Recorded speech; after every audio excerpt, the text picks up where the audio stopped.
살아계신 예수님 이름으로 간절히 기도하옵나이다. 아멘. 우리 양옆을 보시고 한번 인사하시겠습니다. 오늘도 잘 오셨습니다. 한번 인사하시겠습니다. 오늘도 잘 오셨습니다. 우리 앞뒤로도 한번 인사하겠습니다. 은혜 많이 받으시기 바랍니다. 은혜 많이 받으시기 바랍니다. 할렐루야. 오늘도 하나님께서 우리에게 주시는 은혜를 다 받아 누리는 우리 모든 성도님들 되시길 주님의 이름으로 간절히 축복합니다. 그저께였죠. 6월 6일 제67회를 맞이하는 현충일이었습니다. 나라의 격동의 시기마다 자신을 헌신하여 이 나라를 지켜낸 순국 선열들의 뜻을 되새기는 날이지요. 우리는 흔히 국가를 구성하는 요소로 세 가지를 이야기합니다. 바로 국민, 주권, 영토입니다. 그런데 이 세 가지 중에서 보다 더 중요한 것을 꼽으라라고 한다면 아마 주권을 꼽을 것입니다. 대한제국이 일제에 의해 빼앗긴 것은 주권이었습니다. 주권을 빼앗기니까 한국 사람이 일본 사람으로 살아야 했지요. 한반도가 일본의 반도가 되었습니다. 그러하기에 세 가지 요소 중에 가장 중요한 것은 바로 주권입니다. 대한민국 헌법 1조 1항을 보시면 대한민국의 주권은 국민에게 있고 모든 권력은 국민으로부터 나온다라고 되어 있습니다. 여기에서 우리가 알 수 있는 것은 주권으로부터 이 나라를 지탱하는 권력이 나온다는 겁니다. 그 권력이 나오는 주권이 국민에게 있는 나라가 바로 민주주의 국가입니다. 그래서 대한민국은 민주주의 공화국입니다. 만약 그 주권이 왕에게 있다면 그 나라는 왕정 국가가 되겠지요. 이처럼 주권이 누구에게 또는 어떤 세력에게 있느냐에 따라 그 국가의 성격이 결정이 됩니다.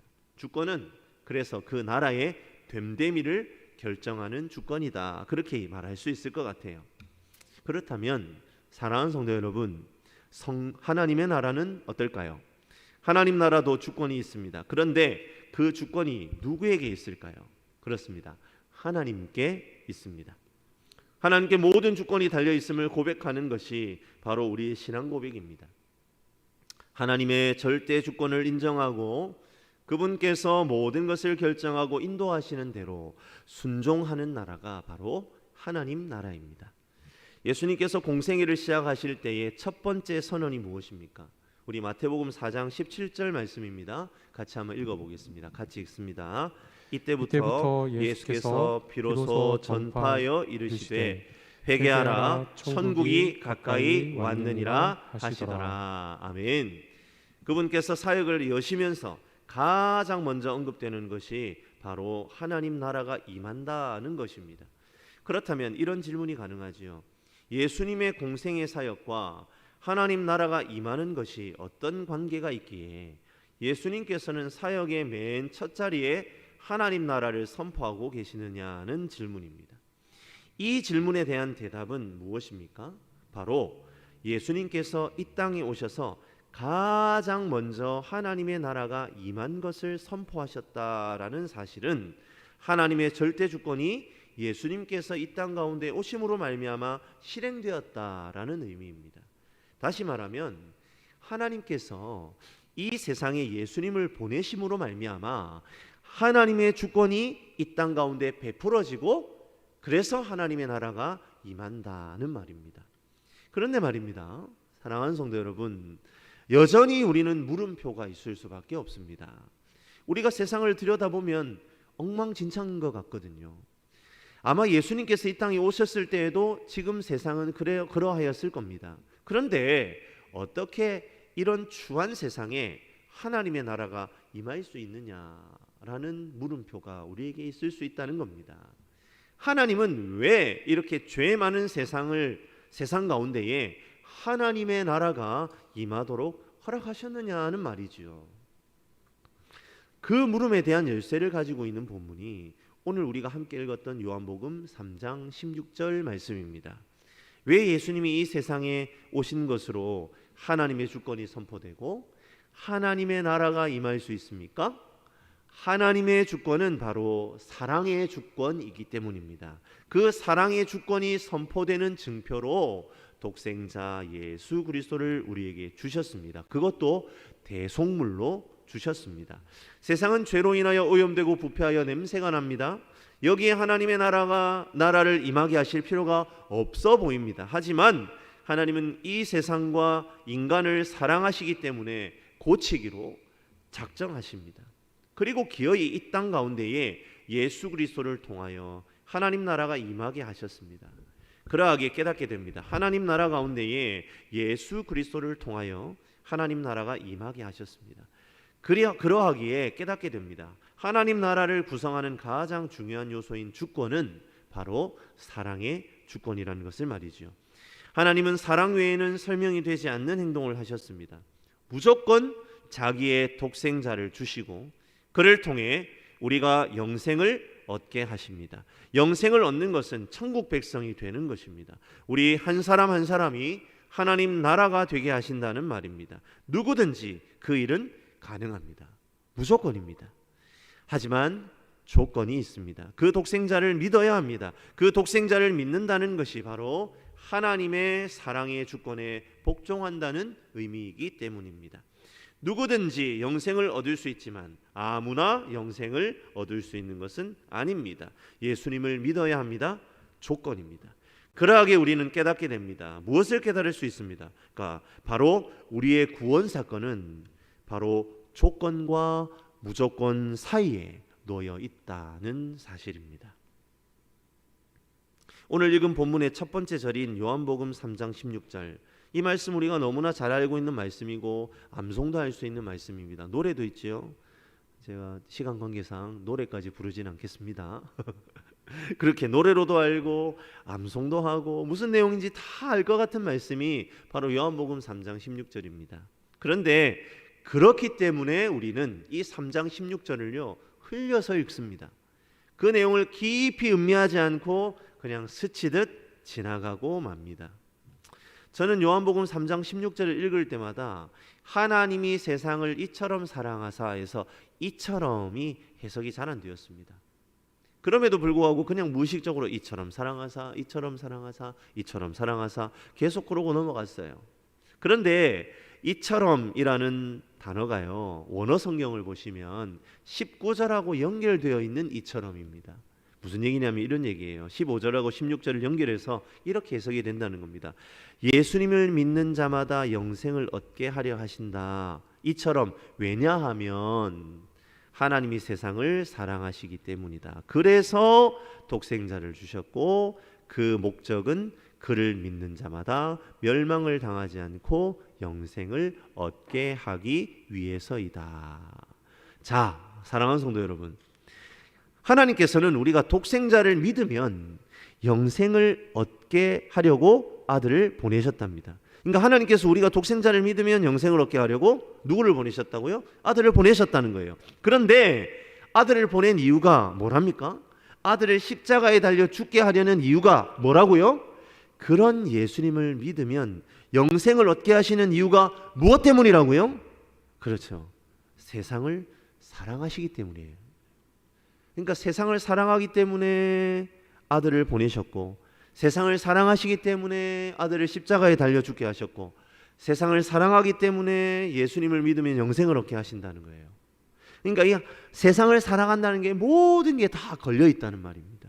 사랑하는 성도 여러분, 앞서도 말씀드렸지만 우리가 사는 세상을 한번 잘 들여다보세요. 이 사실 타락의 결과물들로 가득한 것이 지금 이 세상의 모습 아닙니까? 하나님께서 사랑하시기에는 자격이 없는 세상입니다. 하나님께서는 아담을 만드시고 선악과를 가운데 두시면서 언약하셨어요. 그리고 그 언약으로 말미암아 에덴 동산은 하나님의 절대 주권이 작용하는 하나님 나라가 되었습니다. 그런데 인간이 그 언약을 발로 차버리고는 세상을 엉망으로 만들었어요. 그런데 뭐가 예쁘다고 아들을 보내신다는 말입니까? 그것도 대속물로 보내십니다. 하나님이신 분이 피조물인 사람이 되셔서 이 땅에 오셨다는 것만으로도 과분한 사랑인데, 그것도 모자라서 자기 하나밖에 없는 소중한 아들을 죄인들의 대속물로 내어주십니다. 그 아들을 믿는 자마다 영생을 얻는답니다. 영생을 주신다는 표현은 천국 백성 되게 하신다는 거예요. 아니, 하나님 나라 백성이 된답니다. 에덴 동산이 회복되고 그 구성원으로 죄인을 받아주신답니다. 왜요? 왜 그렇게 하신다는 말입니까? 다른 이유가 없습니다. 사랑입니다. 이처럼 영생을 얻는 데는 조건이 없습니다. 독생자 예수님을 대속물로 주는데 조건이 없어요. 그냥 사랑해서입니다. 사랑받을 조건이 있어서 사랑하십니까? 아닙니다. 그냥 사랑하기 때문에라는 이유가 우리를 구원하시는 이유의 전부입니다. 무조건입니다. 그 사람이 가난하든 부하든 잘생겼든 못생겼든 키가 크든 작든 여자든 남자든 어떤 피부 색깔을 가졌든 영생을 얻습니다. 무조건입니다. 누구든지입니다. 그런데 말입니다. 사랑하는 성도 여러분, 조건이 있습니다. 그를 믿는 자마다라는 조건입니다. 하나님께서는 당장 죽어 마땅한 인간들에게 영생을 주시는 무조건적인 사랑을 보이십니다. 그런데 조건이 있습니다. 그 아들을 믿어야 합니다. 왜 믿음이라는 조건이 필요할까요? 하나님의 사랑은 세뇌가 아니기 때문입니다. 하나님의 사랑은 우리의 머릿속에 마치 컴퓨터 소프트웨어처럼 입력되는 것이 아니기 때문입니다.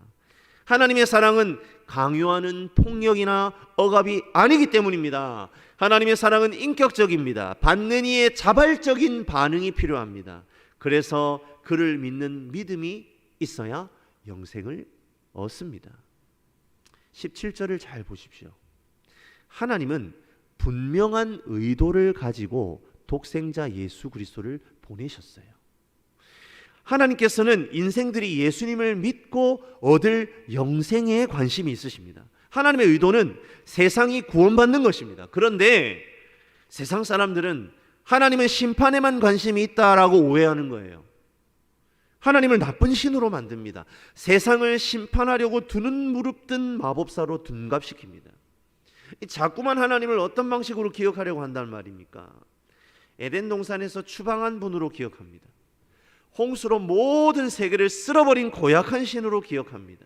언어를 혼잡하게 만들어서 이리저리 흩어버린 존재로 하나님을 기억합니다. 하나님은 인간을 심판하기 위해 모든 영향을 집중하시는 분이야. 그분의 머릿속은 인간을 어떻게 하면 괴롭힐 수 있을까라는 생각으로 가득한 거야. 우리가 무언가 실수하기만 하면 내 그럴 줄 알았어, 이때를 위함이 아닌가 하면서 징벌을 내리시는 분이라니까. 사랑하는 성도 여러분, 제가 좀 과장되게 표현을 했나요? 그럴지도 모릅니다. 하지만 세상 사람들뿐만 아니라 심지어 성도인 그리스도인들조차도 하나님을 그렇게 생각하는 사람들이 얼마나 많은지 모릅니다. 왜 그럴까요? 왜 그런 마음을 우리 가운데 품는 걸까요? 왜 하나님은 나를 괴롭히기 위해서 작정하신 분이야, 하나님이 심판하시는 분이야, 심판만 하시는 분이야, 왜 그런 생각을 우리의 마음 가운데 푸는 겁니까? 이유는 간단합니다. 하나님의 무조건적인 사랑에 대해 배은망덕하게 반응하기 때문입니다. 자신이 그 사랑을 누릴 자격이 있는 사람이라고 착각하고 살아가기 때문입니다. 하나님이 세상을 사랑하사 독생자를 주셨다. 세상이 구원받게 하려고 예수님을 보내셨단 말이지. 그래, 진작에 그러셔야지. 이제 우리를 좀 알아주시는구만. 그렇게 생각을 하니 사랑 많으신 하나님이라는 사실을 믿지를 못합니다. 내가 믿어준다고 생각합니다. 내가 교회를 다녀준다고 생각합니다. 내가 예배를 드려준다고 생각합니다. 하나님을 누추한 신으로 만듭니다. 누가요? 내가요? 우리가요? 하나님께서 독생자를 이 세상에 보내셔서 구원하시려는 계획을 할 때에 반드시 전제되는 것은 인간의 전적 타락, 전적 부패입니다. 그래서 하나님의 구원은 무조건적입니다. 하지만 믿음이라는 조건이 필요합니다. 누가 믿을 수 있습니까? 자신의 죄가 너무나 더럽고 추악해서 가슴을 쥐어 뜯으며 주여 나를 떠나소서, 나는 죄인이로소이다라는 고백이 터져 나오는 사람입니다. 내가 죄인이 아니면 우리는 믿을 수가 없어요. 지적으로 동의할 수는 있습니다. 예수님 하나님의 아들 맞죠? 하나님이 아니시라면 그런 일을 어떻게 행하시겠어요? 전 그렇게 알고 있어요. 우리 하나님 대박. 그리고 끝. 하지만 그것은 믿음이 아닙니다. 사랑하는 성도 여러분, 우리가 요한복음 3장 16절을 너무 쉽게 읽는다고 말씀드렸죠. 바로 그런 태도로 이 말씀을 뚝딱 암송하고 넘어가면 그렇게 된다는 말입니다. 우리는 그러면 주님을 믿을 수 없습니다. 내가 구원받을 자격이 있고, 그렇지, 하나님 이제서야 왜 이렇게 하시지, 그런 교만한 태도로 받아들인다면 우리 그분의 무조건적인 구원 받을 수 없습니다. 그러하기에 저와 여러분의 구원은 조건과 무조건 사이에 놓여 있습니다. 그것을 깨닫지 못하면 우리는 영생에 한 걸음도 다가갈 수 없는 존재라는 사실을 꼭 기억하셔야만 합니다. 18절은요 17절의 내용을 반어적으로 표현합니다. 17절에 그로 말미암아 세상이 구원을 받는다 이렇게 표현이 되어 있어요. 17절을 보니까요. 그런데 18절에는 이제 이걸 탁 뒤집어서 그를 믿는 자는 심판을 받지 않는다 이렇게 말합니다. 그러니까 똑같은 말인데 서로 다른 표현을 사용하고 있단 말입니다. 반대되는 표현을 사용하고 있단 말입니다. 구원받은 자는 심판에 이르지 않습니다. 그 말이죠. 이것은 바꾸어 말하면 믿음이라는 조건을 충족하는 자는 심판에 이르지 않는다라고 말할 수 있습니다. 그렇다면 당연히 믿지 않는 자는 뭘 받을까요? 심판을 받겠지요. 그런데 18절 후반절을 보니까요, 심판을 받는다라고 말할 때에 수식어가 하나 붙어 있습니다. 무엇입니까? 벌써라는 수식어입니다. 무슨 얘기예요? 심판을 벌써 받았답니다. 하나님을, 예수님을 믿지 않는 사람은 벌써 심판을 받았다.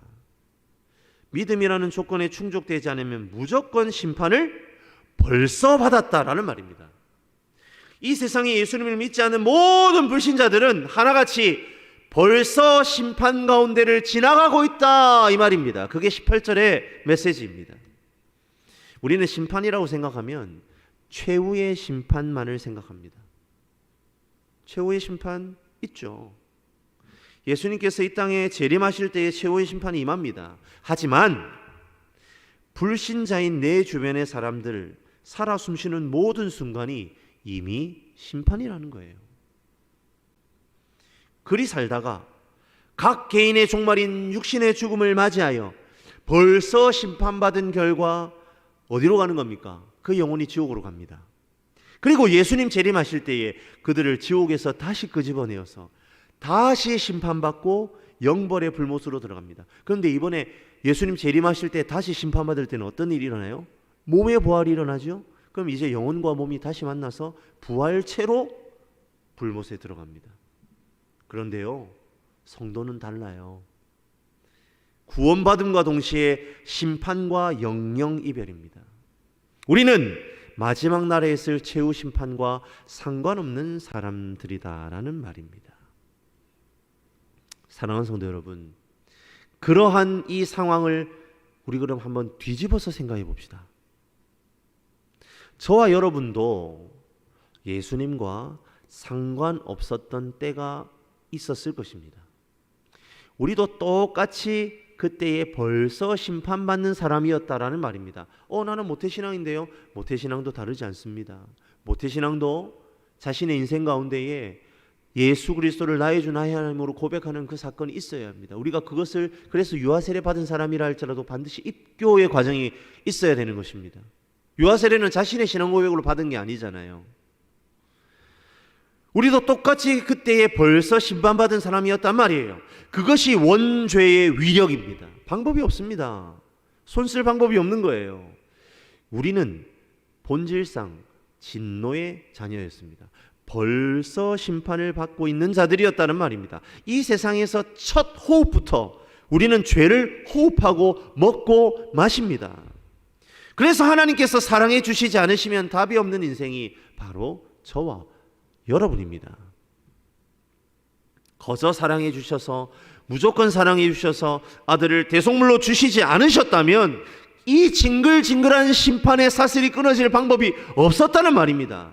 그래서 하나님은 단 하나의 조건을 우리에게 제시하십니다.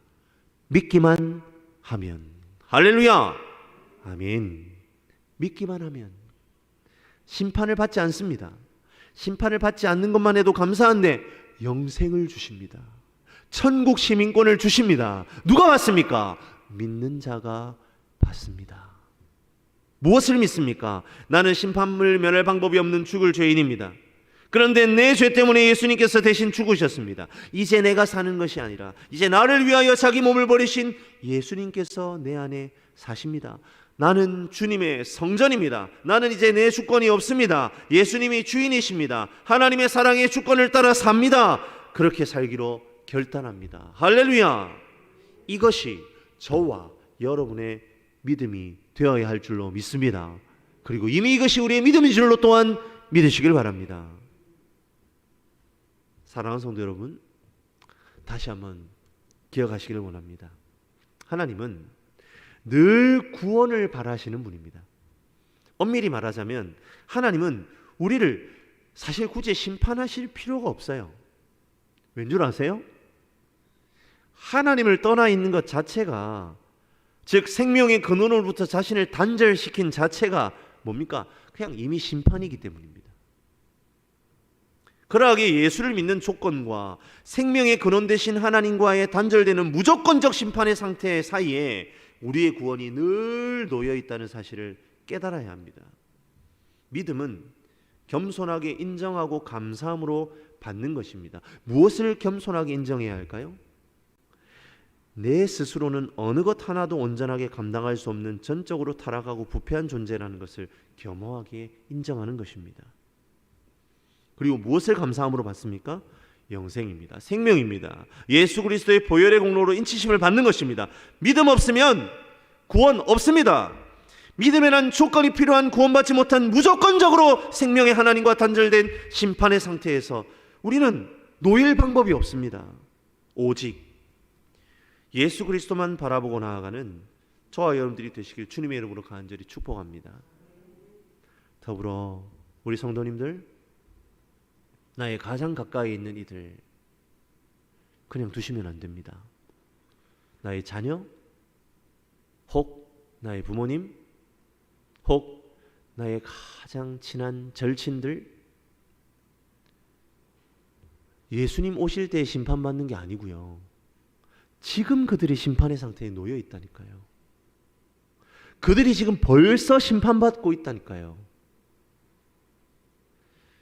그것을 꼭 기억하셔서 그들이 자신의 죄를 인정하고 믿음의 자리에 나오도록 우리 모든 성도님들 기도의 자리로 나아가시는, 그리고 때를 얻든지 못 얻든지 주의 복음을 전하고 그들을 교회의 예배의 자리로 인도하시는 여러분들 되시기를 주님의 이름으로 간절히 축복합니다.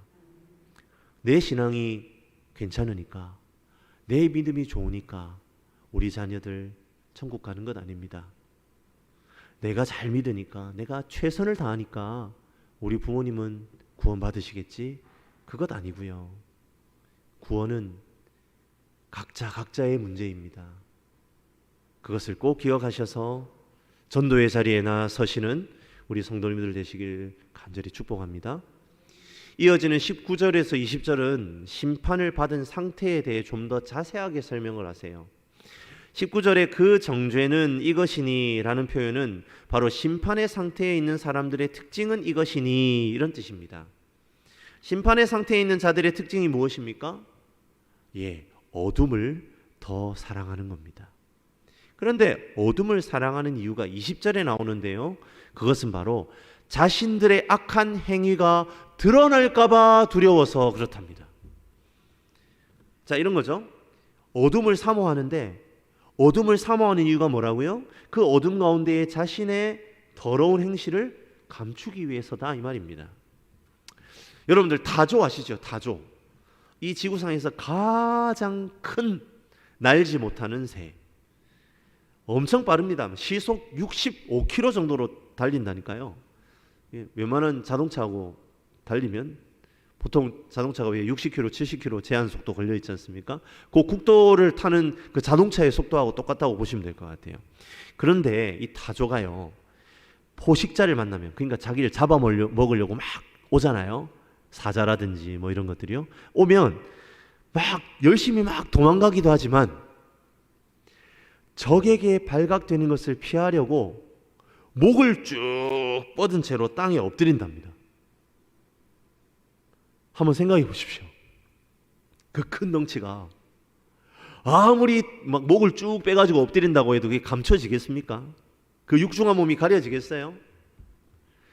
자신의 눈에 적이 안 보인다는 겁니다. 자신의 눈에 적이 안 보인다고 해서, 그러니까 자신도 적에게 안 보일 거라고 생각한다는 거예요. 참 미련하죠. 심판으로 정죄받은 자들이 어둠으로 나아가는 행동이 이것과 같습니다. 들키지 않으려고, 드러나지 않으려고 어둠으로 들어갑니다. 그러나 어떻습니까? 숨겨질까요? 아니요. 절대로 숨겨지지 않습니다. 왜요? 우리 주님은 빛이시거든요. 빛의 근원이시고 빛 자체이시거든요.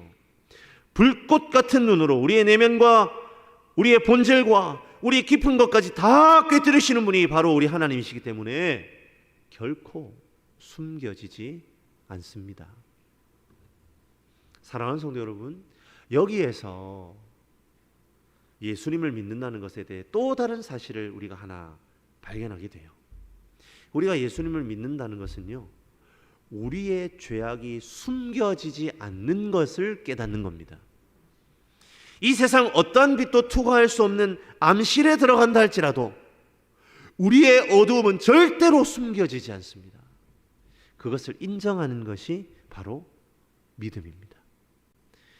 예수를 믿은 죄인들에게는 어떤 기적이 일어나요? 우리가 이제 21절을 읽어보시면 그게 나오잖아요. 예수님을 믿고 나의 모든 더러운 죄가 들켜버리는 순간 우리는 더 이상 어두움에 숨을 필요가 없다라는 은혜가 우리에게 있습니다. 그냥 내 모든 죄를 그냥 예수님께서 대속해 주시고 해결하셨음을 감사함으로 받을 때에 놀랍게도 죄의 사슬이 끊어지는 거예요. 그러니까 빛이 온통 우리의 전인격을 사로잡습니다.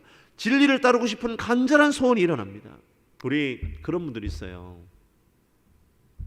목사님, 제가 너무 더러워가지고 내가 이것 좀 해결하고 가겠습니다. 그거 거짓말입니다. 그거는 나는 여전히 어둠 가운데에 있고 싶습니다. 왜요? 그렇게 하면 내 모든 것들이 좀 가려지고 그럴 거니까 그럼 내가 좀 편안한 마음으로 이 세상 살 수 있을 것 같다 이겁니다. 그럼 거꾸로 무슨 얘기입니까? 교회 오고 나오면 정말 고통스럽다는 거예요. 내 모든 게 다 드러나 버리니까.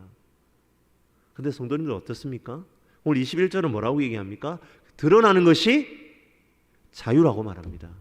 드러나는 것이 해결받는 것이라고 말합니다. 드러나는 것이 온통 빛으로 우리의 전인격을 사로잡는 것이고, 그러므로 말미암아 어떤 사건이 우리에게 일어납니까? 진리를 따르고 싶은 간절한 소원이 우리에게 일어나게 되는 겁니다. 그렇게 진리를 따르는 자는 더 이상 어둠으로 가지 않습니다. 숨겨지지 않는다는 것을 깨닫고 인정하는 순간 숨길 것이 사라집니다. 그리고 빛으로 나아가 우리의 행실이 착한 행실이 되는 것을, 그런 놀라운 기적을 경험합니다. 그리고 자신의 어두운 행실이 드러날까 봐 더욱 깊은 어둠으로 숨었던 심판받은 자의 삶을 벗어버리고 빛 가운데 행하는 삶을 살아갑니다. 사랑하는 성도 여러분, 구원은 어둠에서 나와 빛으로 인도함 받는 것입니다. 생명의 나라를 경험하는 것입니다. 생명의 빛이 우리를 사로잡고 모든 어둠이 물러납니다. 사망과 어둠의 권세에서 건짐을 받아 생명과 사랑의 참된 권세의 길로 인도함 받습니다. 그것이 바로 진리입니다. 하지만 공짜는 아닙니다. 조건이 있습니다. 믿음이란 조건이 필요합니다. 자신의 어둠을 인정하고 숨기지 않고 가지고 나아가야 합니다. 주님의 보혈이 있는 곳에는 안전함이 있습니다. 자신의 어둠을 인정하고 지옥 같은 삶을 인정하고 그 빛의 나라만이 참 생명의 나라임을 인정하는 믿음이 필요합니다. 믿음 없이 무조건 어둠입니다. 믿음만이 진리의 빛을 우리에게 던져준다는 것이지요. 말씀을 마무리하겠습니다. 사랑하는 성도 여러분, 우리의 구원은 조건과 무조건 사이에 있다라는 이 말씀을 다시 한번 기억하시길 원해요. 무조건은 무엇입니까? 하나님의 사랑입니다.